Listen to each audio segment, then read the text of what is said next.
شوف لو بي اس تي حزب العمال الاشتراكي ما قلت اسوه الجماعه في السريه في 1974 هنا في كاب سيغلي داير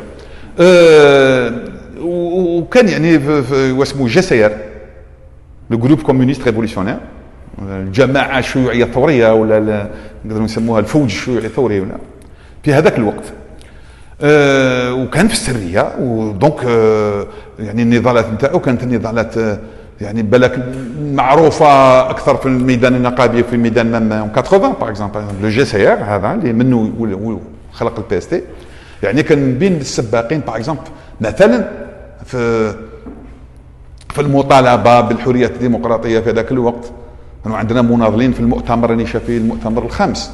انا كانت عندي اختي كبيره كانت مناضله نقابيه وكانت ممثله في وقت بومدين المؤتمر الخامس داير بومدين اللي يجي يفتح الكونغري الى اخره وطالب باغ اكزومبل دو لانديبوندونس دو لو جي تي على فلان سيتي حاجه كبيره بزاف يعني كان مطلب طالب بحق الاضراب في القطاع العام le droit de grève dans le secteur public parce qu'il était interdit c'était écrit dans les constitutions il est interdit de faire grève dans le secteur public etc. donc طالب بهذيك اللي راك تقدم راسك للفينغا تشوف دونك يعني المناضلين يعني تاع الجزائر في ذاك الوقت لعبوا الدور. الناس تعرف بلي الموقف تاعنا مثلا تمازيغتي الى اخره باسكو هو مساله اساسيه ايضا في الجزائر بلي موقفنا يعني قبل 80 ديكلاراسيون 79 تاع الجزائر sur les droits sur le tamazigh sur les langues populaires en général l'identité populaire et au 80 donc le GCR لعب دور كبير c'est comme ça qu'on a eu des dirigeants du GCR qui ont été parmi les 24 détenus de Barouaguia dont mon frère Mohamed Rachidi qui était donc l'un des dirigeants du courant à cette époque. Mon défunt frère, puisqu'il est mort en 1990. Le GCR, donc, لعب دور أيضا في بناء الحركة النسوية. Par exemple, le mouvement des femmes, à l'époque contre le code de la famille, etc., à partir de 78, avec les groupes des travailleuses et des étudiantes, ce qu'on appelait les GTE à l'époque, pour ceux qui ne le savent pas. Et ensuite, c'est-à-dire toutes les mobilisations, d'ailleurs, contre le code de la famille en 81, etc. Le mouvement étudiant. Le GCR a joué un grand rôle dans la construction du mouvement étudiant durant la fin des années 70 et jusqu'en 89 avec la création du syndicat national des étudiants algériens autonomes et démocratiques, le SNEA-AD, qui a présidé Redouane Ousmane à l'époque puisqu'il était étudiant. Nous, on se réclame de la tradition du mouvement ouvrier, du marxisme bien entendu, mais du marxisme révolutionnaire. C'est pourquoi on s'appelait communiste révolutionnaire pour se distinguer de ceux qui se disent communistes. Parce que donc ils sont identifiés comme le PCF, etc., ceux qui ont été dans une logique de soutien en quelque sorte de l'Union soviétique de l'époque, ou ceux qui se réclamaient même d'autres traditions, comme les maoïstes, ailleurs, etc. Nous, on essayait de se distinguer de cela. Effectivement, le courant, sur le plan politique, etc., se réclamait du marxisme, de la révolution de 17, de Lénine, mais aussi de Trotsky. Et particulièrement peut-être même de Trotsky, parce que Léon Trotsky, qui a été l'une des figures de proue de 17, etc., il a été aussi l'une des principales figures de l'opposition au stalinisme. Jusqu'à sa mort, d'ailleurs, il a été assassiné par un agent de Staline, comme on le sait, etc., en 40.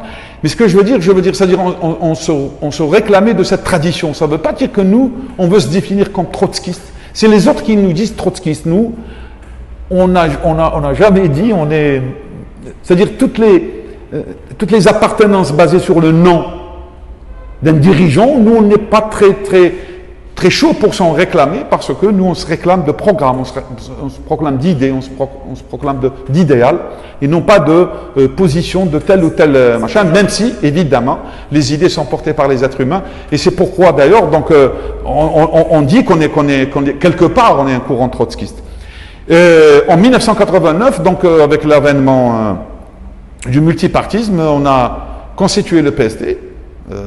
Donc le PST a déposé sa demande d'agrément qu'on veut d'ailleurs nous soustraire en octobre 1989 et depuis, c'est-à-dire bon, il y a eu la guerre civile, pendant la guerre le PST c'est-à-dire n'a pas certainement été avec ceux qui ont été à Saint-Égidio, donc ce qu'on appelait les mains des réconciliateurs, etc., mais il n'a pas été dans le conglomérat de ce qu'on appelait les éradicateurs. Parce que nous considérions qu'il y avait une autre logique à faire.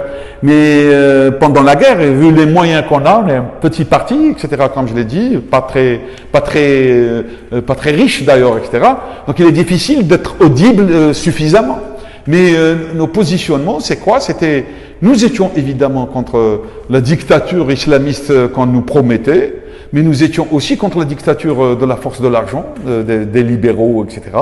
Et nous considérions que donc il fallait ne pas laisser perdre son âme dans une guerre civile, etc., qui existait en Algérie, et qu'il fallait continuer à défendre nos positions contre le libéralisme économique, nos positions contre la perspective islamiste, et nos positions pour les libertés démocratiques. C'est-à-dire même pendant cette guerre, etc., nous estimions qu'il fallait défendre coûte que coûte les libertés, etc., parce que c'est quelque chose de fondamental. L'exemple que je dis aussi dans notre local, d'ailleurs, on a constitué la IRS en 93-94, au début de la guerre, qui était contre les accords avec le FMI, etc.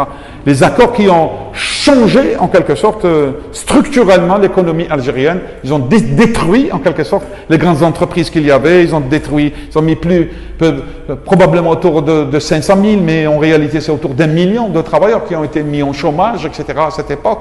Et donc, on a essayé de construire, c'est-à-dire les fronts de résistance à ces politiques, y compris pendant la guerre civile. Donc, on n'a pas abandonné ces combats.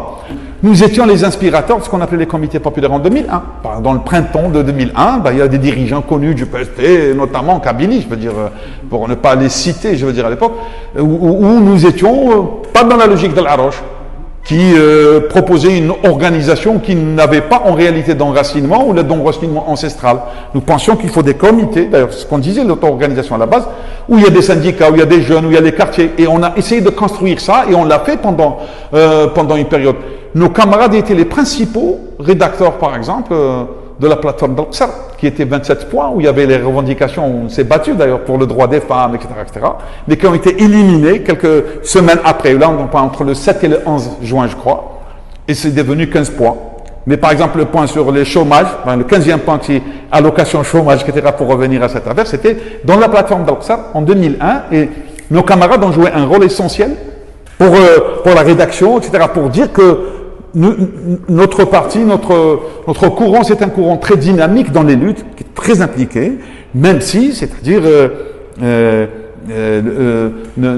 PST ne brille pas par exemple, sa présence dans les parlements, etc., même si nous menions des campagnes électorales pour occuper la tribune et faire entendre nos propositions. Voilà. Et donc, ce courant qui a près de 50 ans d'existence, le PST, alors, tout à l'heure, je parlais de notre implication dans le Hirak et j'ai donné un certain nombre d'exemples publics connus sur notre dynamisme, sur notre combat. C'est un combat pour les libertés, c'est un combat anti-impérialiste. Et c'est un combat pour les libertés démocratiques, c'est un combat contre le libéralisme économique, c'est un combat pour une perspective فيها الحرية فيها العدالة الاجتماعية وفيها تكريس الاستقلال والسيادة تاع الشعوب.